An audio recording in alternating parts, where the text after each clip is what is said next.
Hi guys, welcome back to my channel. Sorry if I'm wearing the same shirt as the last video.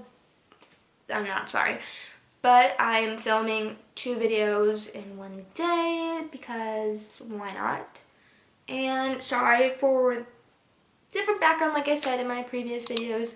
My Nana's in my beauty room, so I can't film it in there. So this is what we gotta work with. This is my bedroom. Hi, hello, welcome. So today's video is going to be how to grow your hair in just 1 year. I went from really short hair to super long hair, which there has been a sticker in my hair this whole time. Oh my god. I hope it's not showing in the other video. But I went from really short hair, which I'll leave a photo right here, to this nice luscious hair in just literally 1 year. Like 1 year is all it took. I cut it to about right here going into senior year, August, because I was like, I'm over this, I need change, and I was just going through a rough time, and I was like, I think I'm just going to change on my hair. Oh, bad idea. I cried. So I cried, and I cut it, I cut it all off, and then it grew back to this length right here, so it's just past my boob. It's really healthy. I just wanted to tell you guys my tips and tricks for those who are trying to grow your hair and feel like it's really hard to, which I feel that struggle, but if you just follow these 10 tips and tricks, then you can have really nice, healthy, long hair in just a year.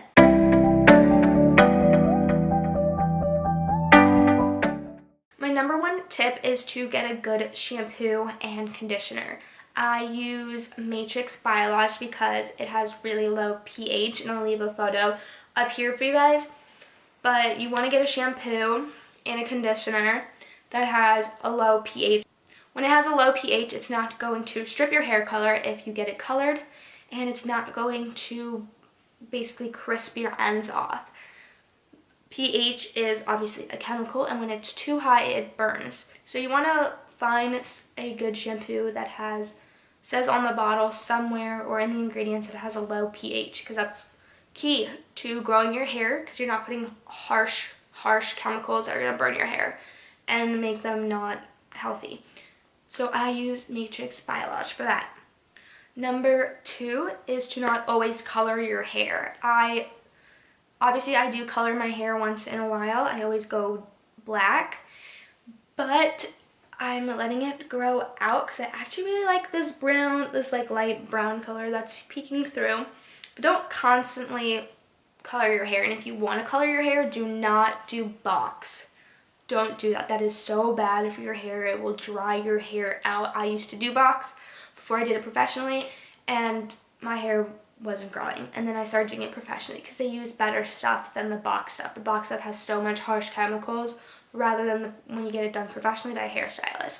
Number 3 is do not shampoo your hair every day. You can obviously shower every day, please.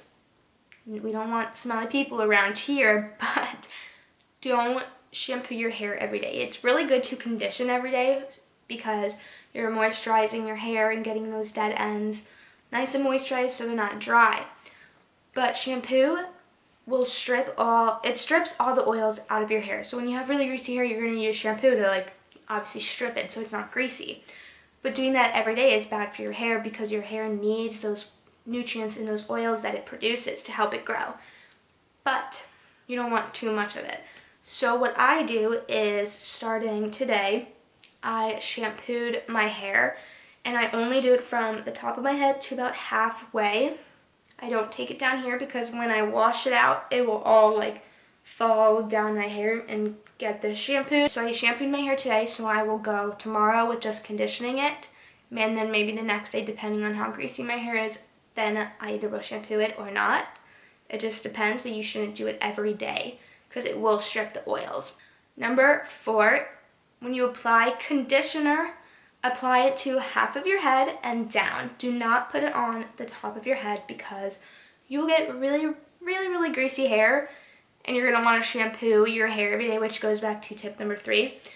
But don't do that because that's so bad, because you don't want to shampoo your hair every day. So what I do is I take my conditioner and I first rub it on my ends and really get them moisturized, and then I'll do the rest down. My hair, you really want to focus on your ends, because if you have split ends, they're going to split all the way up your hair, and your hair is going to be damaged, and it's going to break, and it's not going to grow. Tip number 5 is try not to apply so much heat.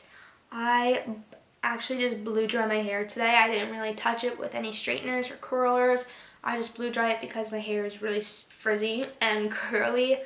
I'm sure you guys have seen my natural hair in a video, but I just wanted to show you the length, so I just used a hair dryer, but I hardly ever do my hair. In my videos, my hair is like never done. I don't even care. It's super bad to constantly apply heat to your hair. If you're constantly straightening it every day or curling it every day, your hair is not going to grow, because it's going to be damaged from all the heat you're putting on. So try to limit that. Tip number 6, if you are using heat, use a really good heat protectant. I have used the Tresemme one, which I'll try to find a picture and leave it right here for you guys, but I've used that for years and years and years, probably when I was like in 7th grade. So definitely use something that's going to protect your hair, because when you apply that heat protectant, it's going to apply a layer. So when you straighten your hair, it's not going to really touch your, obviously it touches your hair, but it's not going to damage it as much because there's a layer overlapping it that's going to protect it. Tip number 7 is when you get out of a shower, comb your hair. Don't brush it. When you brush your hair when it's wet, your hair is super brittle when it's wet. So when you are brushing it and you're like getting all the knots, you're actually ripping your hair out and damaging it. Tip number 8 is to take a multivitamin, which you should be taking every day for your health. It's super good for you. Your body needs those vitamins that are in a multivitamin. So I take the little gummy multivitamins you can get at Walmart or Fry's. I forgot what brand it is. And those are going to help your hair grow too, because I believe it does have biotin in it. Or you can take biotin pills, but I just recommend the vitamin because you're getting more vitamins in your body and it's better for you personally. Tip number 9 is to apply a hair mask at least once a week. And last but not least, number 10. This is going to sound crazy, but if you brush your hair before bed, at least 100 times a side. This is what my hairdresser told me, and I tried it and it works. At least brush your hair, like just count 100 to 100, like 100 strokes, and evenly disperse it. Your hair, and do that before bed, your hair will grow because you're stimulating the roots up here. When you brush, you're always stimulating the roots. That's why it's really good to brush your hair, except for when it's wet. But if you brush before bed, it's going to stimulate those roots and it's going to grow. I hope this video was super helpful, and give this video a big thumbs up. Don't forget to subscribe, and I'll see you guys in my next video. Bye!